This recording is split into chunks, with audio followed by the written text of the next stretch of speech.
Okay, so I'd like to remind you that these are spelling words. They all have that final stable of chur, iv, or ive, because remember the I can have the short vowel sound or the long vowel sound, and then is or eyes.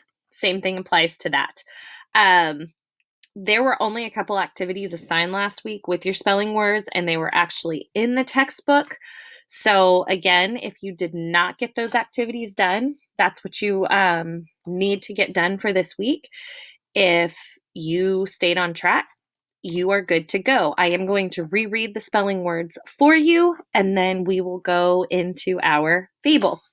All right, so our spelling words: title, vegetable, humble, active, capture, organize, positive, posture, creature, and finalize. Um, all right, let me close this out. And then here we have our fable. So remember that our fables are short stories that have a moral at the end. So you're going to learn a life lesson. The characters are generally animals. The setting normally takes place outside. And that we are also reading one of Aesop's fables, and he is one of the most famous fable writers. He has over 600 of them. Now, because he used a different kind of language, not that he didn't write his fables in English, but it was Old English, and some of those words are a little hard to understand. A lot of his fables have now been retold in just an easier context that we can understand. So, as always, you can follow along with me or read to yourself. I am going to have you complete the check for understanding. That is what I want you to work on today and tomorrow. And then that'll be it for our literacy book. So go ahead and follow along with me, and then I will go over those questions. All right. From Aesop's Fox. One summer morning, Fox woke up and started out on his search for breakfast. He couldn't find anything to eat in the forest, so he trotted over to the nearby farmyard and saw Rooster perched on the fence post. "Good morning, Mr. Rooster," Fox said in his most friendly manner. "I didn't hear your beautiful voice this morning. Is anything wrong?" "My day doesn't start without your singing." Rooster proudly shook his crest. "I used to listen to your uncle's song, Fox continued. "Oh, he was a great singer and so beautiful. I miss his voice very much." Rooster waved his elegant crest from left to right and back again. "What a vain fellow," Fox thought.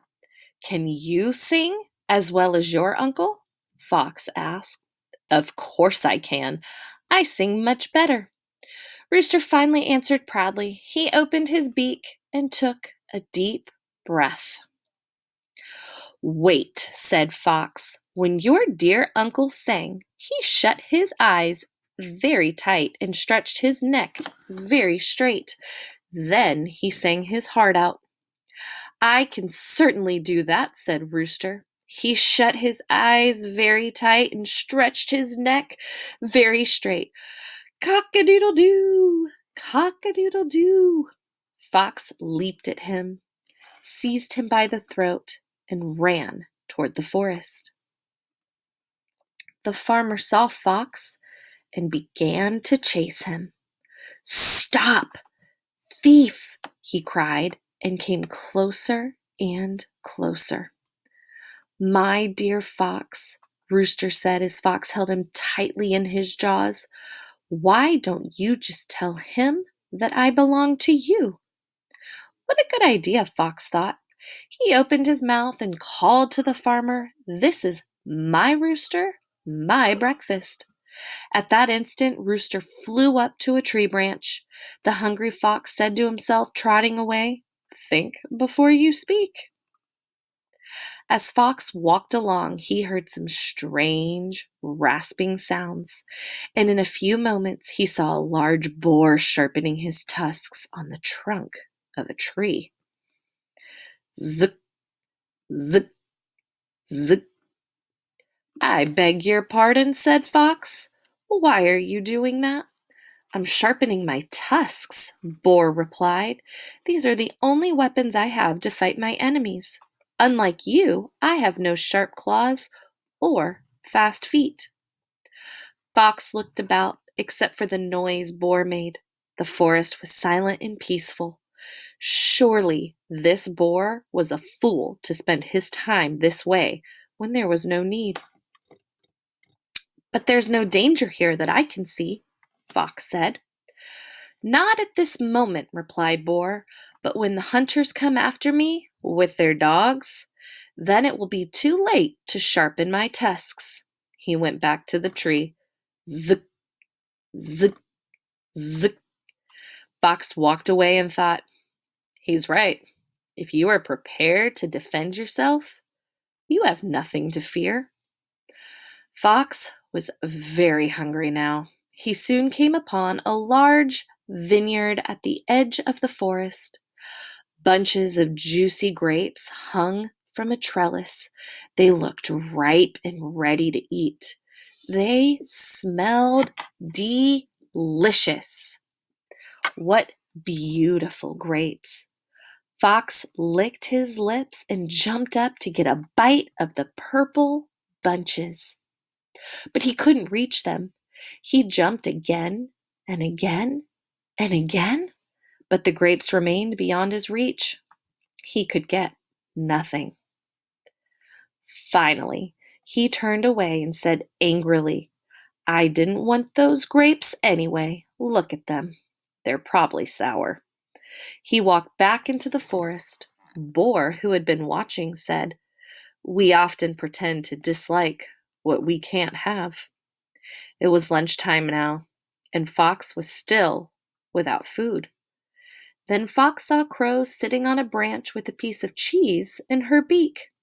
"Surely this is my chance to have something to eat," he thought, and so he addressed Crow. "What a handsome bird you are," Fox said. "Your glossy feathers are remarkable. Why, I believe not even the peacock's splendor can equal yours." Crow seemed interested, but still held the cheese tightly in her beak. "Your noble face and bright eyes are like eagles." "No, not even eagles. If you can sing like the nightingale," Fox continued, "I will tell all the beasts that you are queen of the birds." Crow had listened closely and liked what she heard. This fox told the truth. She was handsome, and her voice was beautiful. She opened her beak and sang, "Caw, caw." The piece of cheese fell into Fox's mouth. Fox gobbled it up and said to Crow, "Never believe flattery." You see how Fox is kind of the sneaky one in this story? After taking a nap, Fox trotted down the path and saw Rabbit huddled in the underbrush, trembling. A few seconds later, Deer ran past him with terror in her eyes. Fox became alarmed. Obviously, some terrible danger lurked in the forest. Peering over a hedge, he was surprised to see Old Lion snarling and pawing the ground. But when Fox looked more closely, he saw it wasn't Lion at all. It was Donkey. He was draped in a lion's skin and was enjoying the spectacle of the forest animals who ran in fear at the sight of him. Fox leaped over the hedge and stood in front of Donkey. "So, you aren't afraid of the king of beasts?" Donkey said to Fox in a growly voice. "We'll see about that." He bared his teeth and gave his best imitation of Lion's roar. "Hee-haw! Hee-haw!" Fox burst out laughing. "You can't frighten me," he said. "I see your gray ears under the lion's skin, and I hear your bray." He trotted through the forest thinking, no matter how hard you try, you can't hide your true self. It was late, and Fox was getting hungry again. He sniffed the air for something good to eat, and this time his nose took him to a small hollow in a big oak tree. Inside, he saw some fragrant bread and fruit that had been left by a woodcutter a short time earlier. Fox crept inside the hollow and ate every last morsel. That was delicious, said Fox. I am finally satisfied. Time to go. But when he tried to crawl out of the hollow, he found he was stuck. He had eaten so much that his stomach was too big to squeeze through the narrow space. To make matters worse, his meal had made him very thirsty. I can't even get a drink of water, cried Fox. What shall I do? Raccoon passed by and heard Fox lament. You'll have to stay there until your stomach shrinks again, he said wisely. Next time, don't be so greedy. Fox had to admit Raccoon was right. He settled back into the hollow. Ah, well, he said, time fixes everything. Fox fell fast asleep, and by the time the moon rose, Farmer, Rooster, Boar, Crow, Rabbit, Deer, Donkey, and Raccoon had done the same. All right, so I want you to think about what the moral of that story was. Think about the characters. As always, our first question asks how we know what type of genre this story is. So, number one, it says, what story elements help you identify this text as a fable? Well, you may need to go back to your anchor chart, but I can tell you that the characters were animals, the setting was outside, there was a moral at the end. The animals had human characteristics, such as the conversations that they were having. So there were lots of elements that made this easily identifiable as a fable. Number 2 says, explain the author's use of dialogue in paragraphs 9 and 10. How does it help you predict what will happen next? Well, you're going to have to go to paragraphs 9 and 10. The dialogue means when people are speaking to each other. So go back and read that and decide how it helps you predict what will happen next in the story. Number 3, what conclusion can be drawn about imitation from the interaction between fox and donkey? Well, imitation is when you are pretending to be something.